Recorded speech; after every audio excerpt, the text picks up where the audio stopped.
Salut tout le monde et bienvenue dans cette session. Aujourd'hui, on va établir une vraie feuille de route. Mon objectif, c'est de prendre une posture de coach, ferme mais bienveillant, pour qu'on comprenne ensemble exactement comment construire une véritable personnalité de trading opérationnel. On va décortiquer pourquoi la réussite sur les marchés, ça dépend beaucoup plus du caractère que de la simple technique. Allez, on plonge directement là-dedans avec cette citation qui résume à peu près tout le problème. Le marché teste la personnalité avant de payer la stratégie. On a souvent tendance à croire que le problème est purement technique, pas vrai? Mais en fait, une stratégie même la plus brillante du monde, c'est strictement utile si la personne qui l'applique s'effondre totalement sous la pression. C'est l'humain qui fait la différence, c'est pas les mathématiques. Alors voici notre programme pour aujourd'hui. C'est vraiment une approche étape par étape pour transformer nos habitudes. On va d'abord voir le test de la personnalité, les 3 profils psychologiques, cette fameuse illusion de la certitude, puis la personnalité opérationnelle, la routine mentale quotidienne, et enfin, pourquoi la fiabilité bat l'intelligence à plate couture. Section 1. Le test de la personnalité. Bref, arrêtons de modifier nos réglages techniques en boucle, le vrai défi est ailleurs. Pour faire très simple, surtout si on débute, il faut bien comprendre que le marché ne lit pas juste les graphiques. Il lit notre capacité à attendre et à rester parfaitement neutre. C'est un test de personnalité en direct. Savoir qu'il y a un niveau de prix à respecter, c'est bien beau sur le papier, mais accepter la perte quand ça touche ce niveau sans broncher, ça, c'est un tout autre niveau de discipline. Et pour vraiment visualiser la chose, prenons l'analogie de la voiture. La stratégie technique, c'est le véhicule. C'est juste l'outil. Mais la personnalité, c'est le conducteur. C'est ce qui permet de conduire prudemment, même quand la météo du marché devient complètement chaotique et imprévisible. On peut avoir la meilleure voiture de course du monde, si on panique à la première goutte de pluie, on finit dans le mur. C'est garanti. On passe à la section 2, les 3 profils psychologiques. C'est là qu'on va diagnostiquer les mauvaises habitudes de manière très clinique. Ce qui est vraiment super intéressant ici, c'est de voir comment un défaut psychologique se transforme littéralement en erreur technique sur les écrans. L'impatient, il va anticiper les signaux et forcer ses entrées. Le profil dirigé par l'ego, il va bouger ses protections et chercher à se venger du marché. Et le perfectionniste, il va suranalyser et rester complètement figé au moment de passer à l'action. Si on compare les 2 plus gros destructeurs de compte, d'un côté on a l'impatience. C'est le fait d'entrer beaucoup trop tôt parce qu'on a une peur bleue de rater le mouvement. Ça vient d'une incapacité totale à attendre. Et de l'autre côté, l'ego. Là, c'est un refus catégorique d'accepter qu'on a tort. On cherche à se venger comme si le marché nous avait insultés personnellement. Et pour être clair, le marché gagne toujours à ce jeu-là. Ce qui nous amène à la section 3, l'illusion de la certitude face à l'inconnu. C'est une question qu'il faut absolument se poser. Pourquoi est-ce que le marché punit à ce point ceux qui cherchent la certitude absolue? Parce que l'incertitude, c'est l'essence même du trading. C'est le terrain de jeu. Le marché va secouer sans aucune pitié tout ce qui exige une clarté parfaite avant de cliquer.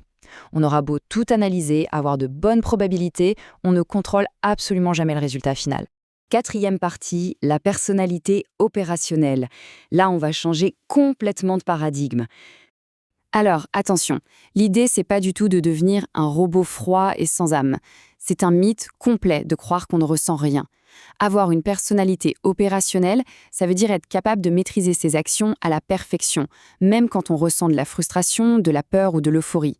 Bref, on a tout à fait le droit de ressentir des émotions, mais c'est pas elles qui tiennent le volant. Et pour ça, il y a un mot d'ordre absolu. L'encre du trader fiable, c'est le verbe tenir. Il faut tenir quand le marché ne donne rien du tout. Tenir quand une super opportunité s'envole sans nous.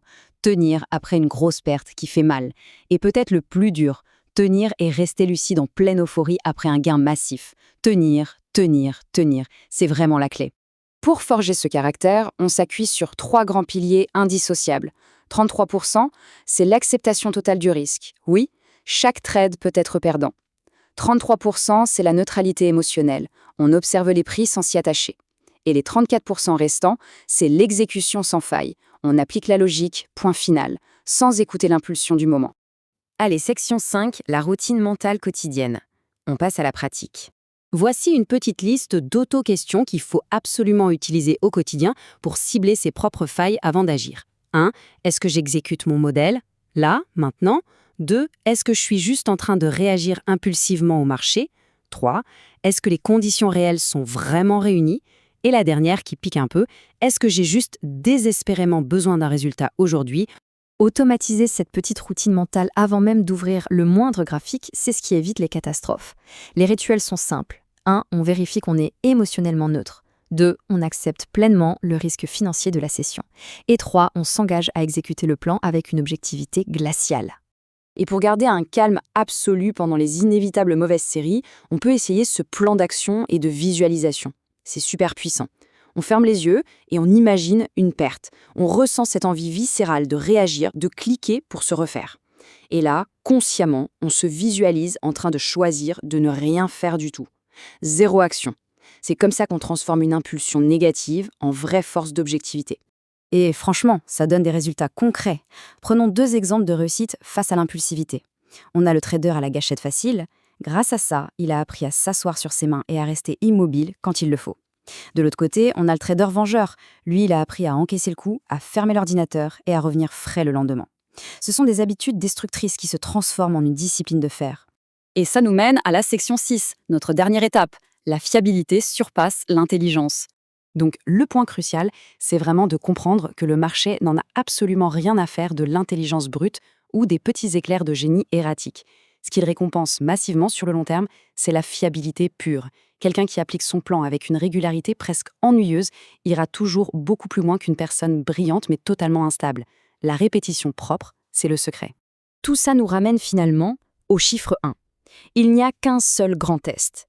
Chaque prise de position, chaque pause respectée, chaque perte encaissée, ce n'est pas une série de petits événements isolés. C'est une seule et même test de caractère en continu. Le marché nous fait passer ce test unique, jour après jour. Et pour conclure cette session, voici une petite réflexion à garder en tête bien après la fin de cette analyse. Quand on passe des heures et des heures devant ces écrans, est-ce qu'on travaille uniquement sur l'analyse des graphiques ou est-ce qu'on travaille vraiment sur la personne qui les regarde? Car à la fin de la journée, c'est le comportement et lui seul qui dictera la réussite.